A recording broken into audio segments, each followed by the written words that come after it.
Қалайсыздар? Біз бәріміз үнемі бір затты зарядкаға қойып жүреміз. Ноутбук, телефон, батареялар, қалта зарядчигі, планшет, тағысын тағы.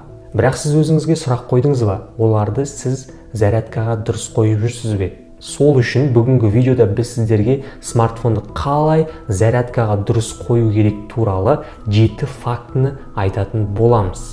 Ол сіздің смартфоныңыздың көп ұзақ уақыт жұмыс жасауына, сонымен қоса батарейкасының беріктігіне септігін тигізеді. Егер де сіз смартфоныңыздың ұзақ уақыт сізге қызмет еткенін қаласаңыз, міндетті түрде видеоны аяғына шейін көріңіз. Пішінәңіз бен попкорныңызды дайындасаңыз, бастайық. Оның ешқандай қиындығы жоқ. Тоққа блок питанияны отырғызамыз, және де смартфонды қыстырамыз. Болды. Зарядкаға қою осылай оп-оңай сияқты. Ойланып қарасақ, бұл процесс одан да қызығырақ. Бірінші бізде факт өмір сүру факторы. Егер де сіз қазір осы видеоны смартфонда зарядкаға қойып көріп отқан болсаңыз, құттықтаймын, онда сіз өз батарейкаңызды өзіңіз құртып жатсыз. Бірақ алуға асықпаңыз. Егер сіз оны зарядкаға қоймасаңыз да, сіз смартфоныңызды құртасыз. Қызық, иә? Ал ең қызығы, достар, егер де сіз смартфоныңызды қолданбайды, зарядкаға қоймайды, қойып қоятын болсаңыз, сонда да сіз өзіңіздің смартфоныңыздың батарейкасының құртылуына септігін тигізесіз. Мысалы, жаңа смартфонды сатып алғаннан кейін, ол 500 рет зарядка алғаннан кейін 20 цикл жоғалтады екен.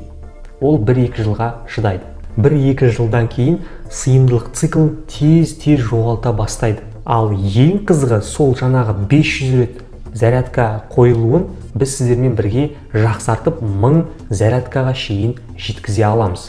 Өзіміздің қолдану барысында жаңағы 500 зарядканы біз 1000 зарядкаға шейін 1000 зарядкаға қойылу деңгейіне жеткізе аламыз. Екінші бізде факт температура. Аккумулятор ыстықты да, суықты да ұнатпайды. Егер де сіз суықтан келіп смартфоныңызды тез арада зарядкаға қойсаңыз, циклын жоғалтасыз. Ал егер де сіз ыстық кезінде смартфон күннің астында жатса, немесе сіз жағажайда жатып, оны смартфонды қалта зарядкасы арқылы пауэрбанкқа немесе қуат көзіне тікелей қосатын болсаңыз, циклын құртасыз. Осылай істесеңіз, бұның қандай жаман жақтары бар? Біріншіден, сіздің смартфоныңыздың аккумуляторы сінеді. Екіншіден, ол жарылып кетуі мүмкін. Үшіншіден, сізде сотка болмай қалады. Төртіншіден, жарылыстан сіз болмай қаласыз, немесе сіздің бір жеріңізге зақым тиеді. Сондықтан әр жерде сақтанып жүрген абзал.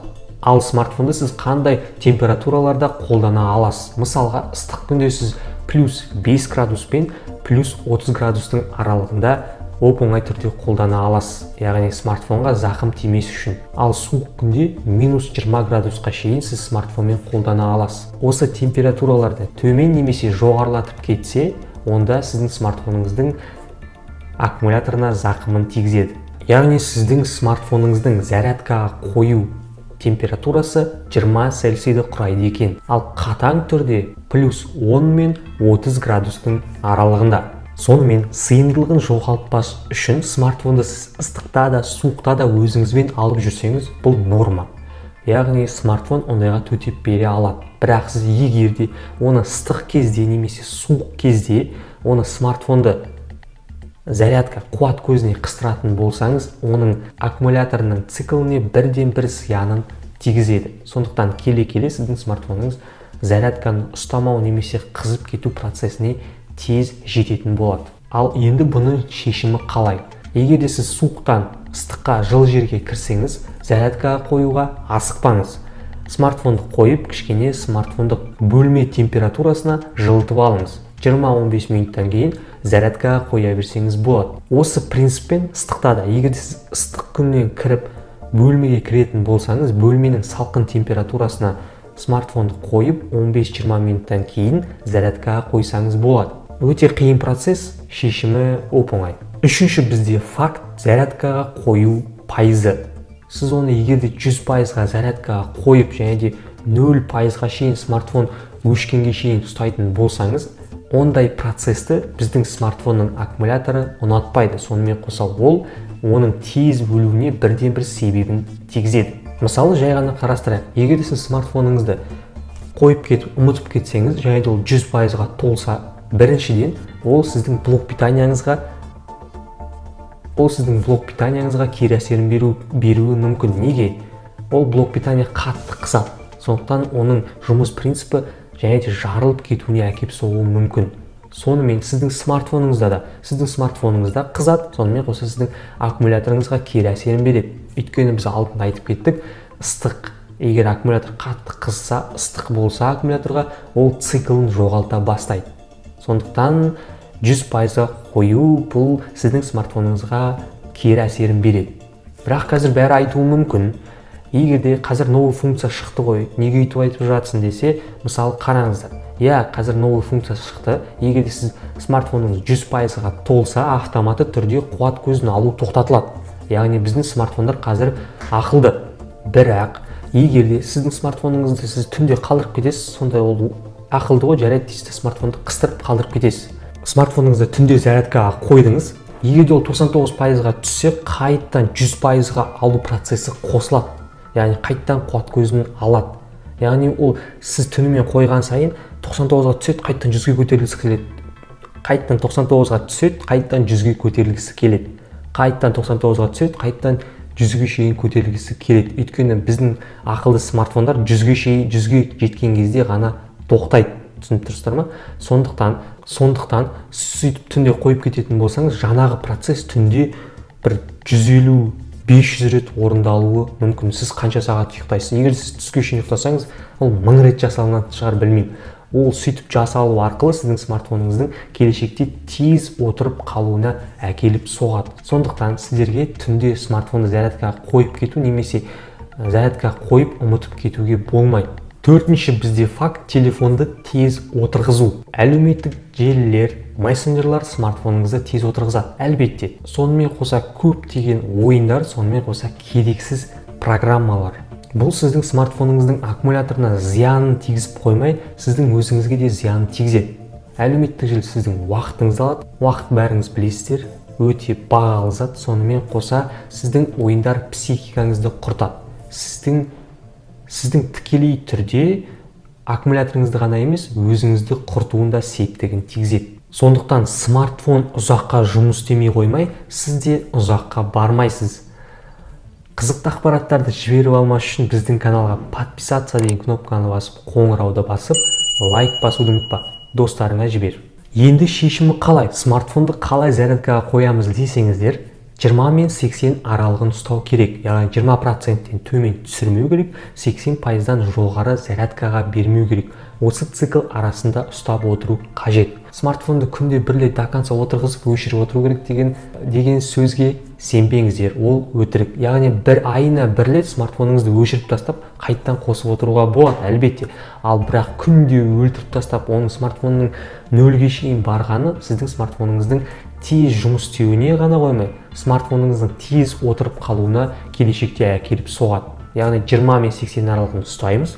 Сонымен қоса смартфоныңыз 40-қа жетқаса, 50-60-қа шейін толтырып отырамыз. Яғни үнемі зарядкаға қою сіздің смартфоныңыздың батарейкасын жемейді. Яғни ол 80-ге шейін толтырып алсаңыз, өзіңізге жақсы. Бұл қарапайым факт. Яғни электроавтомобильдердің өзі багын электр қуатымен толтырған кезде де 100%-ға шейін толтырмайды, 80%-ға шейін ғана толтырады.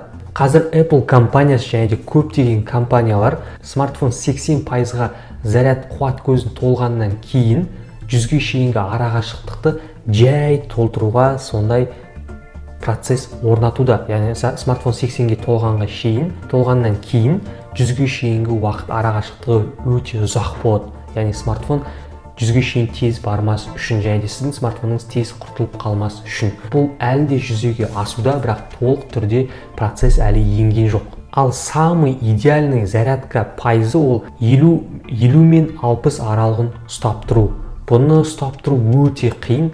Кейде мен де орындай алмай қалам. 50% бен 70% арақашықтығын ұстау деген білмеймін, бір невозможно сияқты. Бір орындалмайтын сияқты, бірақ ол сіздің смартфоныңыздың ұзақ уақыт жұмыс істеуіне келешекте септігін тигізеді. Бесінші бізде факт — сапалы смартфонмен, сонымен қоса сапалы сымдармен қолдану. Қалай дейсіздер ме? Сіздің ең басында смартфон сатып алу барысында міндетті түрде оригинал сапалы смартфон сатып алыңыз. Сонымен қоса сапалы түрде ол смартфонды зарядкамен немесе блок питаниямен зарядкаға қоюды оны да қарастырыңыз. Яғни барлығы сізде оригинал болу керек. Бұл сізге қандай қосымша береді? Біріншіден сіз өзіңізді сақтап қаласыз. Егер де провод, сым, блок питания оригинал емес болса, қаупі бар, 70%-ға қаупі бар жарылып кетуіне. Статистикаға сүйенетін болсақ, көп блок питания мен сымдардың жарылысының бәрі сапалы емес сымдар мен блок питаниялардың кесірінен болған. Қазір сізге 500 теңгеден USB мен сым алып, оны смартфоныңызды зарядкаға қойып, Құдай сақтасын әрине, но жарылып кетсе, ол сізге 5 миллионға, сіздің еміңіз 500 теңгеден 5 миллионға айналады. Немесе екінші версиясы бар, сіз 5 мыңға сапалы түрде керемет USB сым аласыз да, өзіңіздің смартфоныңыз жай бірақат қуат көзіне қыстырып, өз жұмысыңызды одан әрі атқара бересіз. Бірақ естеріңізде болсын, ең қымбат деген баға ең сапалы деген тауар емес. Сондықтан тщательно қарап, тексеріп, мұқият барлығын қарап алыңыздар. Өйткені бүкіл заттың бәрі сіздің өміріңізге әсерін тигізеді. Сонымен қоса, осымен шектелмейміз. Сапалы түрде құлаққап қыстыру керек, сапалы түрде чехолдар алу керек екен. Яғни кейбір оригинал емес чехолдар бар, ауа өткізгіштігі нашар болғандықтан сіздің смартфоныңыз қызып кете береді. Осыған да көңіл аударыңыз. Кімнің чехолы қаншалықты ауа өткізетінін міндетті түрде комментарияға жазып кетіңіздер. Алтыншы бізде факт тез зарядкалау. Қазіргі таңда бәріміз білесіздер, рекламада қаптап кетті. 20 вольт, 50 вольттық тез зарядкалайтын смартфон, тез зарядка қуат көзін алатын смартфондар деген қаптап кетті. Бұл тез зарядкалаудың біздің телефонымызға зияны бар екен. 30-50 минутта сіздің смартфоныңыз 100%-ға шейін зарядкалап береді. Бұл біріншіден өте керемет. Екіншіден бұның теріс жақтары да бар. Мысалға, менің MacBook'ымның блок питаниясы 140 ваттқа арналған. Яғни 30 бен 40 минут аралығында менің MacBook'ымды бұл блок питания 100%-ға шейін толтырып бере алады. Яғни күші деген өте мықты. Қараңыздар. Мына жерде көріп тұрғандарыңыздай 140 ватт. Енді сіздер өздеріңіздің блок питанияларыңызға қарап, сіздің смартфоныңыз қанша ваттқа зарядка бере алатынын, сонымен қоса сіздің смартфоныңыз қанша ваттқа зарядка қабылдай алатынын міндетті түрде техникалық характеристикаларынан, техникалық описанияларынан көре аласыздар. Бұл жерде ол осындай үлкен вольттық зарядкаға қою барысында өзіңіздің смартфоныңызды немесе MacBook ноутбугыңызды қалдырып кетуге болмайды. Бұл процесс тез жүргендіктен қуат көзі толып біткеннен кейін әртүрлі жағдайлар орын алуы мүмкін. Қатты қызып кету немесе ойда жоқ кикілжіңдер орын алуы мүмкін. Және де ең қызығы, егер сіз көп вольттан қуат көзін алатын болсаңыз, сіздің смартфоныңыз тез қуат көзін құртатын болады. Сіз 30 минутта сапалы емес қуат көзін алсаңыз, мысалға, сіз оны 30 минутта сапалы емес қылдырып құртасыз. Сондықтан смартфонды алу барысында міндетті түрде вольтқа назар аудармаңыздар.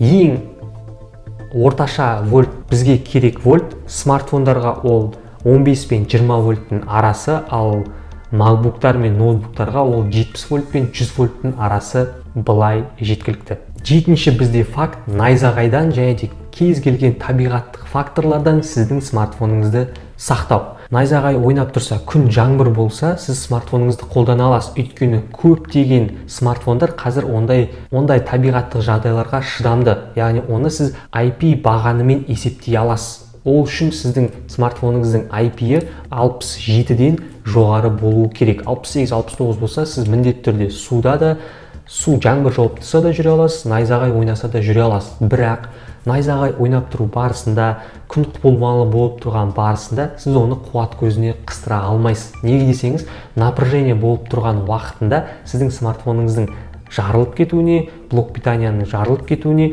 пайыз көбірек болады. Сондықтан сіз өзіңіздің денсаулығыңызды күтіңіз. Міне сіздермен 7 фактыны қарастырдық, ұнады деген ойдамын. Бұл видеода біздің ең басты мақсатымыз сіз өзіңіздің өміріңізді сақтауыңыз. Сонымен қоса телефонды да сақтау. Видео пайдалы болды деген ойдамын. жүздескенше.